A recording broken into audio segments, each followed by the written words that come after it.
वचन ऐकणार आहोत. प्रभूच्या वचनाकडे आपण लक्ष देऊया. आजच्या वचनाचा जो भाग आहे तो म्हणजे फार महत्वाचा आहे. सर्वच वचन महत्वाचे आहे, परंतु हा एक असा एक विषय की बरेच लोक त्याला हाताळत नाहीत, तो राहून जातो. बऱ्याच चर्चेस मध्ये मी पण सेवक आहे, तर सेवकांकडनं तो विषय बऱ्याच वेळेस राहून जातो, असं मला अनुभवलंय. मी माझ्याकडूनही कितीतरी दिवस तो राहून गेला. असा तो एक विषय. तर तो विषय आज आपण या ठिकाणी समजून घेणार आहोत. त्या वचनाकडे आपण लक्ष लावूया.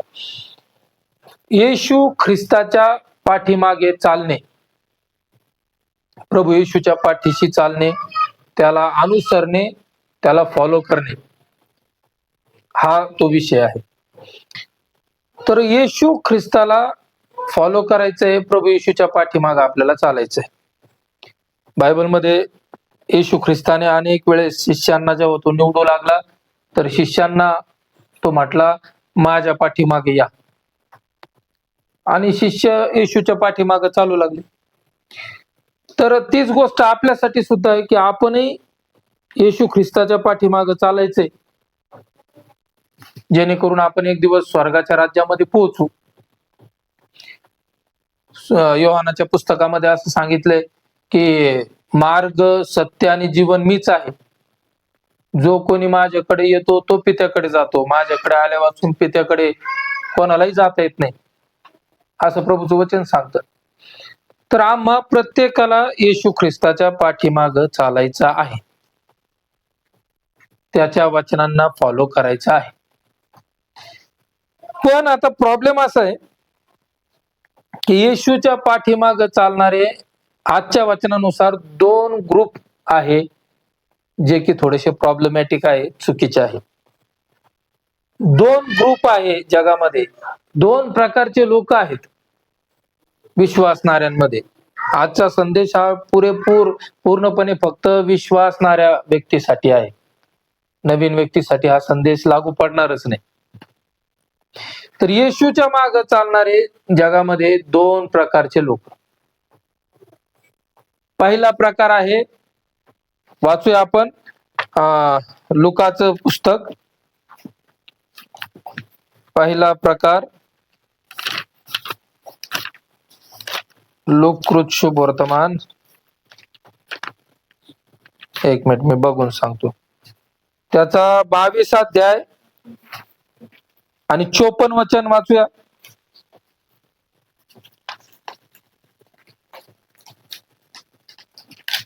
मग त्यांनी त्याला पकडून चालविले व प्रमुख याजकाच्या घरी नेले. तेव्हा पेत्र दुरून मागे मागे चालू लागला. ते अंगणाच्या मध्यभागी विस्तव पेटून. पेत्र मागे मागे कसा, परत वाचा ते 54. मग त्यांनी त्याला पकडून चालविले. प्रभू येशूला ते लोक घेऊन चालले. येशू ख्रिस्ताला पकडलं गेतसेमनी बागेमध्ये, त्याला ते पकडून घेऊन चालले व प्रमुख याजकाच्या घरी नेले. तेव्हा पेत्र दुरून मागे मागे चालू लागला. पेत्र येशू ख्रिस्ताच्या मागे चालू लागला. आपला विषय हा आहे की येशू ख्रिस्ताच्या पाठीमागे आपल्याला चालायचंय, येशू ख्रिस्ताच्या वचनांना पालन करत चालायचंय. येशू ख्रिस्ताच्या पाठीमागे चालणे म्हणजे काय?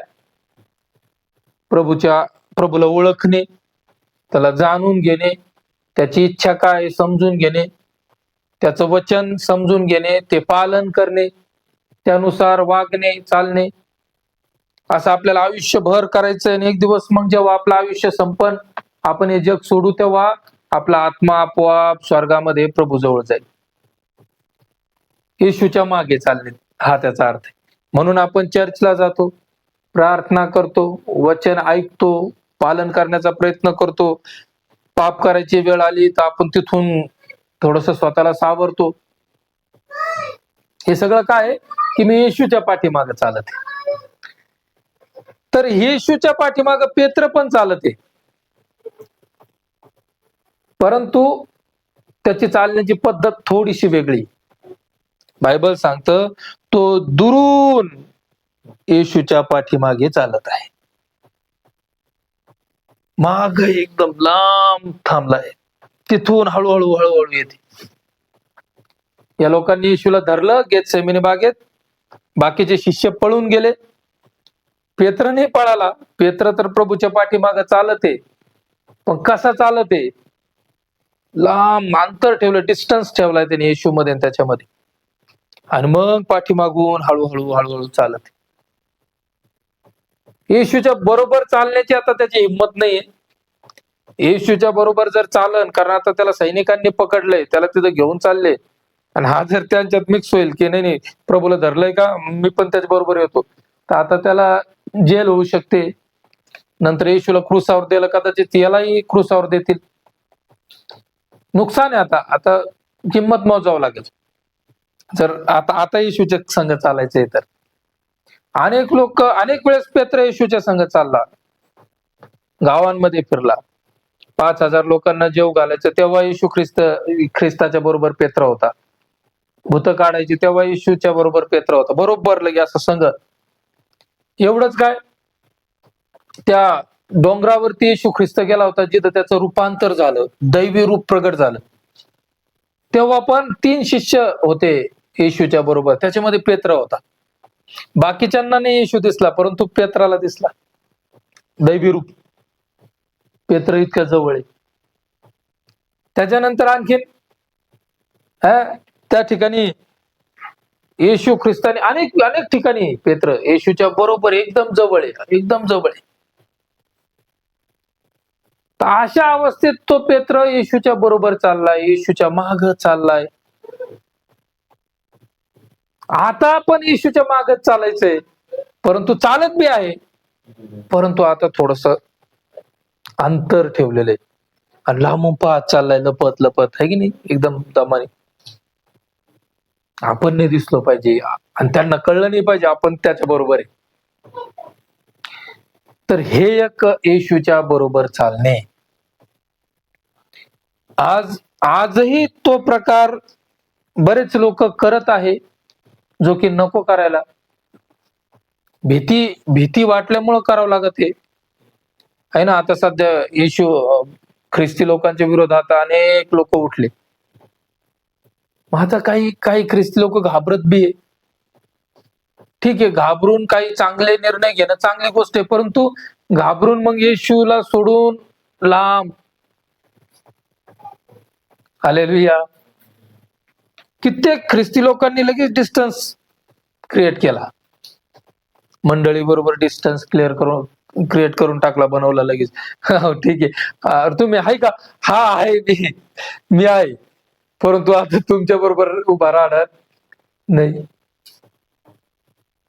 आता प्रार्थनेला येणार नाही. ठीक आहे, आपणही चेंजेस केले, अनेक टाइम चेंज केले, परंतु प्रार्थना चालू आहे. काही इतके घाबरून गेले की नकोच. नाकार बी केला बऱ्याच लोकांनी काही ठिकाणी येशू ख्रिस्त. नंतर पेत्राने बी केला नाकार. तर असं दूर गेले.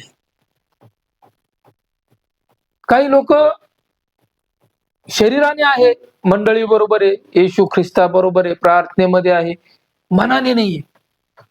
त्यांच्याविषयी प्रभू येशूने एका ठिकाणी सांगितलं की हे शास्त्री परुषी हे जिव्हेने मुखाने माझी स्तुती करतात, परंतु यांचं अंतःकरण माझ्यापासून दूर आहे. हा बघा, हे पेत्र दूर आहे, पेत्र लांब, येशूच्याच माग चालत आहे. जर त्याला तिथं कोणी विचारलं तर तू कुठं चालला, तो येशूच्या मागे चालतो आहे ना. एवढ्या रात्री तू इकडं कुठं निघाला? येशूच्या पाठीमाग जात आहे. अरे मग इतका लांब, एवढं अंतर का ठेवलं येशूमध्ये तुझ्यामध्ये? त्याच्या संग चालायचं तर त्याच्यात बरोबर, त्याच्या एक तर इथं जवळ चाल, नाहीतर सोबत चाल. लांब डिस्टन्स ठेवून. देवाच्या लोकांनो, काय आम्ही सुद्धा असं काही होते का आमच्याकडनं? मी तर चालत येशू बरोबर, मी तर चालत आहे मंडळी बरोबर, मी तर चालत आहे त्या सेवेमध्ये, परंतु एक डिस्टन्स आहे, एक दुरावा आहे. कुठंतरी लांब. बायबलमध्ये असं लिहिलंय, मंडळी एक झाली पाहिजे. कारण ती पत्रामध्ये जेव्हा मंडळीविषयी पौल शिकवतो, तो म्हणतो की आम्ही एक शरीर आहोत. मंडळी कशी? एक शरीर, आणि त्या शरीरातले आम्ही प्रत्येक व्यक्ती अवयव आहोत.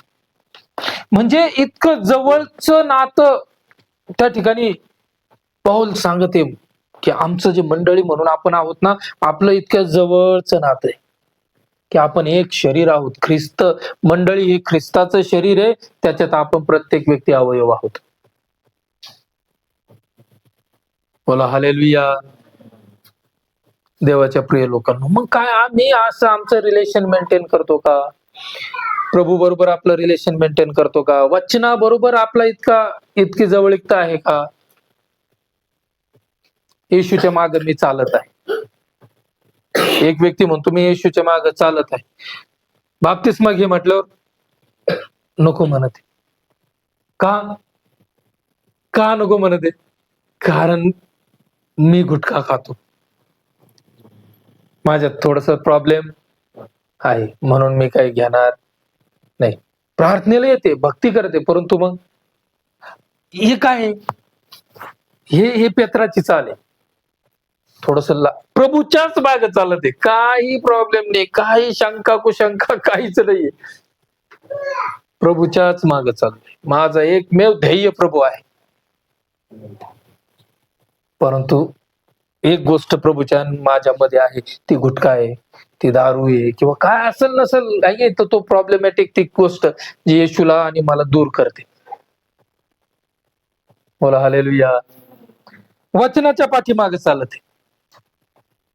हो, मी वचनाला फॉलो करतो, वचन ऐकतो. हालेलुया. फक्त पालन करत नाही. वचन ऐकतो, वचन सांगतो. सांगायला पण काय लागतंय, सांगू पण शकतो, परंतु पालन करत नाही. म्हणजे काय? ऐकणे आहे, सांगणे आहे, पालन करण्यामध्ये मी दूर आहे, वचनापासून लांब आहे. वचनाच्याच पाठीमागे चाललोय, परंतु लांब आहे. हालेलुया. प्रभूच्या प्रिय लोकांनो, आम्ही कशा पद्धतीने चाललोय प्रभूच्या पाठीमागे? लांब आहोत का? आणि मग लांब आहोत तर कोणती ती गोष्ट आहे ज्या गोष्टीने मला लांब ठेवलंय प्रभूपासून? पेत्राला कोणत्या गोष्टीने ठेवलं होतं? पेत्राला लांब ठेवलं होतं भीतीने. भीती, कारण आता येशूला पकडलंय, आणि जर त्याच्या बरोबर उभा राहावं तर मलाही पकडते. बोला हालेलुया. अशा पद्धतीची चालणे, प्रभूच्या पाठीमागे चालणे चांगले नाहीये. ते धोक्याचं आहे, ते घातक आहे. या पेत्राचं पुढं काय घडलं जर तुम्ही ते ऐकणार, तर मग तुम्हाला आणि मला कळल की हे चुकीचं होतं, हे नव्हतं करायला पाहिजे. मुळात सुरुवातीलाच येशू ख्रिस्ताने तर सांगितलं होतं, जेव्हा योहानाच्या पुस्तकामध्ये वाचूया आपण,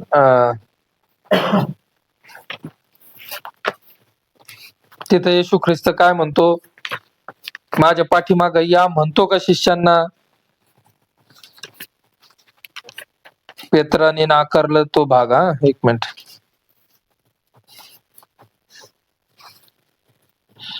18 अध्याय 8 वचन वाचा.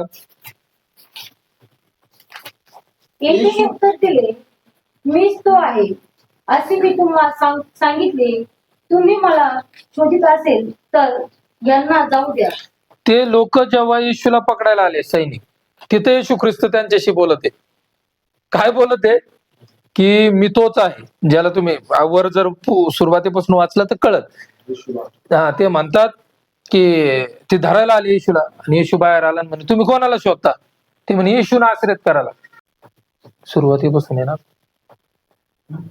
ठीक आहे, एडिट करावं लागेल. असं होऊ लागलं वाटतंय. टायमिंग सेव्ह काय?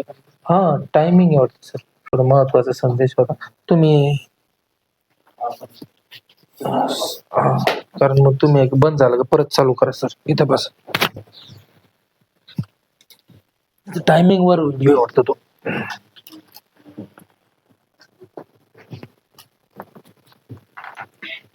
चालू आहे ना आता. तर ही एक गोष्ट आहे बघा, आपल्याला समजून चालायचंय, परंतु चालण्याचे हे दोन प्रकार. त्याच्यातला एक प्रकार प्रभूमध्ये आणि स्वतःमध्ये एक अंतर ठेवून चालणे. मग त्याचा परिणाम काय होणार ते आपण नंतर पाहणार आहोत, की असं अंतर ठेवून चालणारे लोकांच्या जीवनात शेवट काय, काहीतरी चांगलं होणार आहे का, चांगलं नाही होणार, फार भयानक आहे. परंतु आणखी दुसरी गोष्ट आपण समजून घेऊन नंतर यांचा दोन्हींचा परिणाम काय ते आपण पाहू. मत्तय कृत शुभवर्तमान आणि त्याचा 26 अध्याय 69 पासून पुढे वाचा.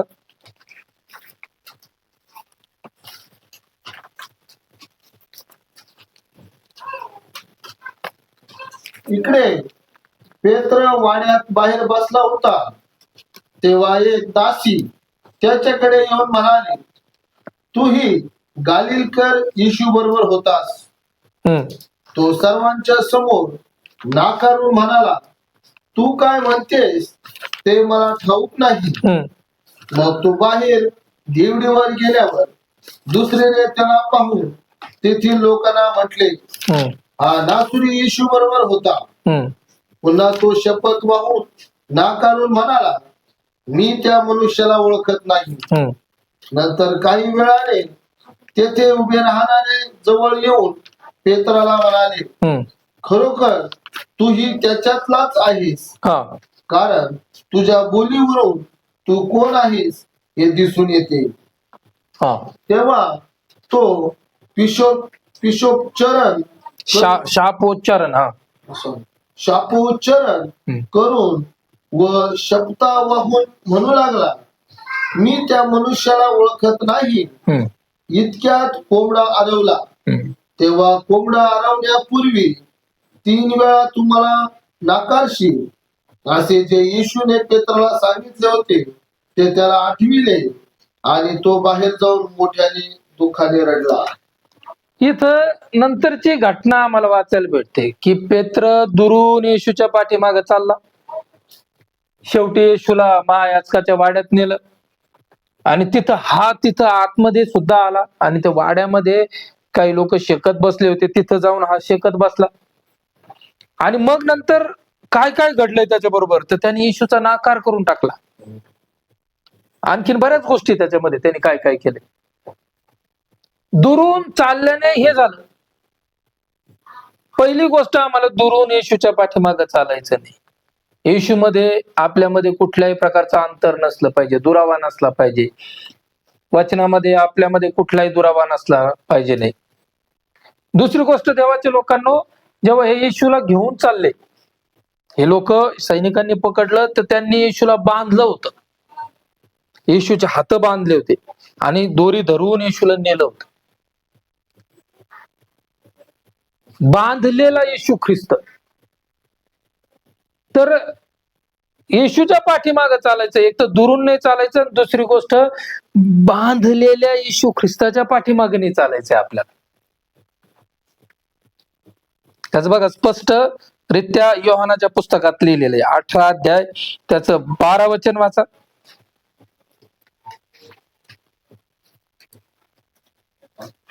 18:12. मग सैनिकांची तुकडी, हजारांचा सरदार व यहुद्यांचे कामदार यांनी येशूला धरून बांधिले आणि मग त्याला घेऊन गेले. येशूला बांधून घेऊन चालले होते. आणि अशा बांधलेल्या येशू ख्रिस्ताच्या पाठीमाग त्याच्या शिष्यांनी चालू नये अशी प्रभूची स्वतः इच्छा आहे. म्हणून प्रभू काय म्हटलं अगोदरच, यांना जाऊ द्या, यांना नको इथं, कारण आता माझी वेळ काय आलेली आहे, माझी मजबुरीची वेळ आली. प्रभू आता मजबूर होणार आहे. ती देवाची योजना आहे. आता तो काही नाही करू शकणार, त्याला बांधणार आहे. बांधून त्याला आता तो त्यांच्या हवाली आहे, तो त्यांच्या स्वाधीन आहे, त्यांच्या ताब्यात आहे. स्वतःची इच्छा आता काही पूर्ण करणार नाही तो. गेत्सेमनी बागेत रडताना प्रार्थना करताना तो काय म्हणतो, पित्या माझी इच्छा नव्हे तर तुझी इच्छा पूर्ण हो. आता प्रभूची इच्छा इथून पुढे चालणार नाही. पित्याची इच्छा, आणि पित्याची इच्छा आहे की त्याने मारावं. परराष्ट्रीय लोकांच्या हवाली त्याच्या हवाली करून त्याचे हाल व्हावे, हे पित्याची इच्छा आहे. आता तो त्यांच्या हातात पडणार आहे, मजबूर, बंधनात, दुसऱ्याच्या हातामध्ये. असा येशू ख्रिस्त, आता त्यात ते येशू ख्रिस्ताची इच्छा आहे की माझ्या मागे चालू नका, मला फॉलो करू नका. याच्या अगोदर याच पेत्राला येशू ख्रिस्त काय म्हटला होता, जेव्हा येशू स्वतंत्र होता, आजाद होता, तेव्हा काय म्हटला, पेत्रा माझ्या मागे ये, मी तुला माणसं धरणारा करीन म्हटला होता. कारण तो आजाद येशू ख्रिस्त आहे, स्वतंत्र येशू ख्रिस्त आहे, शक्तिशाली, सामर्थ्यशाली, अधिकृत येशू ख्रिस्त आहे. आता येशू ख्रिस्त बांधलेला आहे. आता तो स्वतःही म्हणतो की माझ्या मागे यांनी येऊ नये अशी त्याची इच्छा आहे. तरी सुद्धा पेत्र त्या येशूच्या पाठीमागे चालला.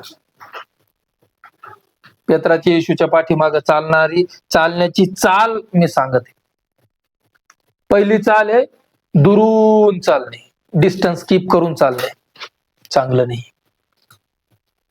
दुसरी चाल की तू येशू ख्रिस्त बांधलेला येशू ख्रिस्त त्याच्या मागे चालले, बाकीचे गेले ना पळून, बाकीचे सारे पळून गेल्यावर तू पण जा. ही देवाची योजना आहे, वचनात लिहिलेलं आहे. वचनात भविष्यवाणी होती की मी मेंढपाळाला मारीन आणि मेंढरांची दानादान होईल, शिष्यांची दानादान होईल, ही भविष्यवाणी. तू कुठे भविष्यवाणीच्या विरोधात चाललाय? हा अशा येशूच्या पाठीमागे चालत आहे जो येशू ख्रिस्त स्वतंत्र नाहीये, जो येशू ख्रिस्त अधिकृत नाहीये, जो येशू ख्रिस्त पॉवरफुल नाहीये, बंधनात आहे, दुसऱ्याच्या हवाली आहे. दुसरे त्याला जिकडे नेतील तिकडे त्याला चालणं, त्याला म्हणते बैस, त्याला बस नाही, त्याला म्हणते उठ नाही, कारण तो वेळ आहे आता येशूचा. अशा येशूच्या पाठीमाग पेत्रा चालला. हालेलुया. देवाच्या लोकांनो, ती पण परिस्थिती आज आहे. आज अशा प्रकारचा येशू ख्रिस्त बऱ्याच ठिकाणी आम्हाला पाहायला भेटत आहे की त्या चर्चमध्ये, त्या पास्टरने किंवा त्या मंडळीने, त्या विश्वासणाऱ्यांनी, त्या समाजाने त्या येशूला बांधून टाकलंय आणि आपण स्वतः त्याला चालवत आहे. तिथं येशूची इच्छा पूर्ण नाही होते, दैवी इच्छा नाहीये, तिथं स्वतःची इच्छा आहे. स्वतःच्या इच्छेने चालवलं जाते, स्वतःच्या मनाने. बोला हालेलुया.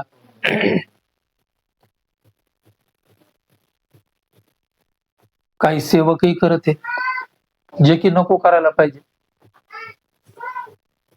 काही ठिकाणी असे होते की येशू ख्रिस्त लोकांना माहितीच नाही, त्यांना फक्त तो पाळकच माहिती, सेवकच माहिती. क्या हे पाळक साहेब बस ते आहे म्हणजे हा देव आहे, ते नाही म्हणजे देव नाहीये, असं पण आहे. काही लोकांनी तर पाळक साहेबालाच देव म्हटलेले. तर पाळक साहेब, पास्टर, सेवक हा फार महत्वाचा भाग आहे. जसं की वचनामध्ये लिहिलेलं आहे, मत्तई कृत शुभ वर्तमानाचा 10 अध्याय आणि 40 वचनामध्ये, मत्तई 10:40, जो तुम्हाला स्वीकारतो तुम्हाला स्वीकारतो, आणि जो मला स्वीकारतो तुझ्याने मला पाठविले त्याला स्वीकारतो. संदेष्टाला संदेष्टा म्हणून जो स्वीकारतो त्याला संदेष्टाचे प्रतिफळ मिळेल, आणि नीतिमानाला नीतिमान म्हणून जो स्वीकारतो त्याला नीतिमानाचे प्रतिफळ मिळेल. या ठिकाणी एक स्टेप, काही पायऱ्या दिलेल्या आहेत देवाकडे जाण्याच्या, आणि त्या पायऱ्यामध्ये म्हणजे ही फार महान गोष्ट आहे. म्हणून ही गोष्ट थोडीशी चुकीच्या पद्धतीने शैतानाने तिला डायव्हर्ट केलंय, या गोष्टीला, सेवक या गोष्टीला. जगामध्ये अनेक ठिकाणी थोडस डायव्हर्ट केलं, कारण ती फार विशेष गोष्ट होती. प्रभूकडे, स्वर्गाकडे जाण्याच्या पायऱ्या, त्याच्यात पहिली पायरी सेवक आहे. सेवक येईल, वचन सांगेल, प्रार्थनेसाठी प्रोत्साहन देईल, काही नियोजन करेल, तर होईल ना. आता पास्टरच नाही, सेवकच नाही वचन सांगायला, शिकवायला, मग मला सांगणारच कोणी नाही तर ऐकू कुठून? आणि ऐकत नाही तर समजणार नाही, समजणार नाही तर बंधनमुक्त होणार नाही, बंधनमुक्त होणार नाही तर तारण होणार नाही, बदलणार नाही, बदलणार नाही, तारण होणार नाही, स्वर्गात जाणार नाही. म्हणून तो फार महत्वाचा भाग आहे सेवक. एवढंच नाही तर प्रभू स्वतः म्हणतो की तुम्हाला जो स्वीकारेल तर तो मला स्वीकारेल. म्हणजे याचा अर्थ काय? सेवकाला स्वीकारलं तर तो आपल्याला वचन सांगतो, तो आपल्याला मार्ग दाखवतो, मग तर आपल्याला येशू ख्रिस्त कळतो. हे करेक्ट आहे, हे असंच. कोणत्याच जगिक ज्ञानी व्यक्तीला बायबल नाही समजू शकत आहे ना. तो हबशी शंड होता आणि तो यशाचा धर्मग्रंथ वाचत होता आणि फिलिप त्याच्या पाठीमाग पळत आला आणि म्हणे, तुम्ही जे वाचता ते तुम्हाला समजतं का? त्याचे शब्द होते, कोणी मला मार्ग दाखवल्याशिवाय मला कसं कळत? आणि म्हणे वर ये, बस. रथात बसवलं आणि मग फिलिपाने त्याला वचन समजावून सांगितलं. चालता चालता त्याला वचन कळलं आणि त्याने तिथं बाप्तिस्मा घेतला. तो कुश देशाचा मोठा अधिकारी होता. तो केवढा ज्ञानी माणूस आहे, पण त्यालाही ते कळेना. शास्त्री, परुषी, सदुसी, पंडित या लोकांना पण वचन नाही कळलं. त्यांच्या मुखपाठ होत तरी त्यांना नाही कळलं आणि त्यांनी येशूला क्रूसावर दिलं. कळलं असतं तर दिलं असतं का? नाही कळलं. याचा अर्थ आहे ना, जुन्या करारात तो कोकरा येशूचं बलिदानाचं प्रतीक आहे, ते बाकी सण येशू ख्रिस्ताच्या बलिदानाचं प्रतीक आहे. कुठं कळलं त्यांना? बोला हालेलुया. कुवारी गर्भवती होईल, तिला पुत्र होईल आणि त्याला इम्मॅन्युएल म्हणतील, आमच्या सानिध्यात देव. मग मरियमविषयी तेच घडलं, पण तरी कळलं का त्यांना? काहीच कळलं. देवाच्या प्रिय लोकांनो, वचन समजून सांगण्यासाठी कोणीतरी पाहिजे, परंतु असं नको व्हायला की प्रभू येशू बाजूला राहिला आणि तो सेवकच सर्वस्व झाला. बोला हालेलुया. ही गोष्ट फार महत्वाची, प्रत्येकाला कळली पाहिजे. आम्ही ती समजून घेतली पाहिजे. बांधलेल्या येशूच्या पाठीमाग पेत्र चालत आहे. जर अशा एखाद्या चर्चमध्ये येशूला बाजूला ठेवलंय आणि कोणीतरी येशू बनलंय, तर याचा अर्थ तिथं आम्ही जाऊ नये. आता ती गोष्ट खरी आहे का उदाहरण सांगितलं होतं मला माहित नाही, परंतु एका सेवकाने मला सांगितलेलं आहे. ते रिअल आहे का काल्पनिक आहे काय माहिती, पण ते असं आहे. त्यांनी मला सांगितलं की त्यांना एका चर्चमध्ये एका पाळक साहेबांनी संदेश सांगायला बोलवलं. ते गेल्याच्या नंतर अशी भक्ती चालू, गाणे चालू, आणि ते पाळक साहेब आणि बोलवणारे पाळक साहेब असे बसलेले.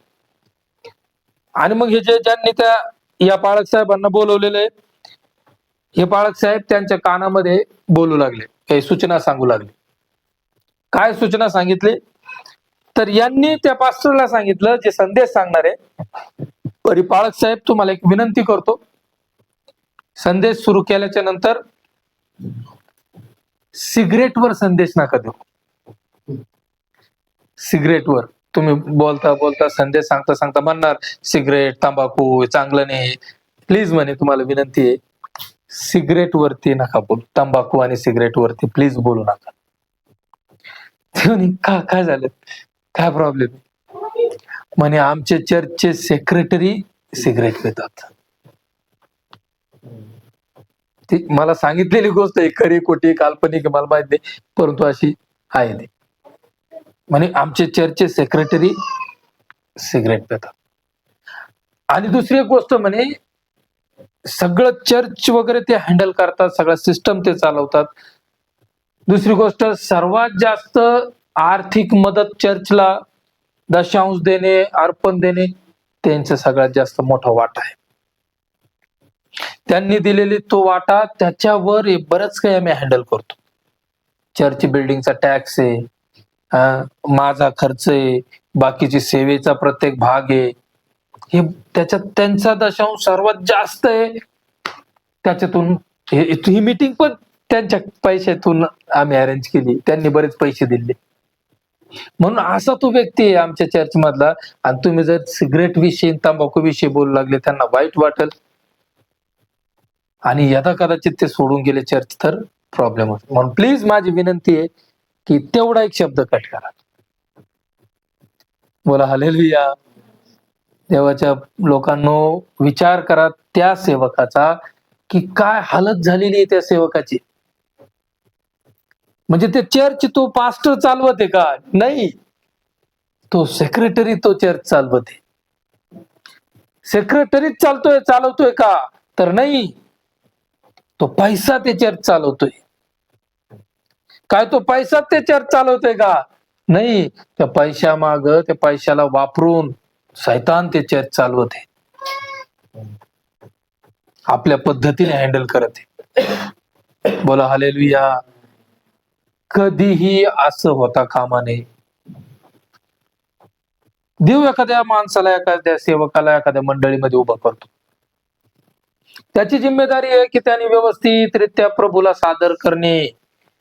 आणि मंडळीची जिम्मेदारी आहे की समोरच्या त्या सेवकाला कधी असं वाटायला नको, असा दबाव यायला नको, प्रेशर मध्ये यायला नको तो, की माझ्यामुळं काही डिसिजन तो चेंज करेल.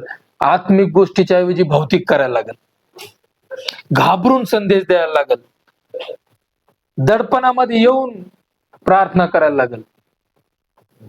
अनेक ठिकाणी मी फिरलोय, मी पाहिलंय त्या सेवकाला, त्या मंडळीची, त्या कमिटीचं मन धरून धरून धरून सेवा करावं लागत. असं का बाबा? मग त्या येशूला तिथं कोणी बांधलंय? त्या मंडळीने बांधलं. जर त्या मंडळीला येशूची ओळखच आणखीन व्हायना, तर तिथं येशूला कोणी बांधलंय? त्या पास्टरनी बांधलंय. बांध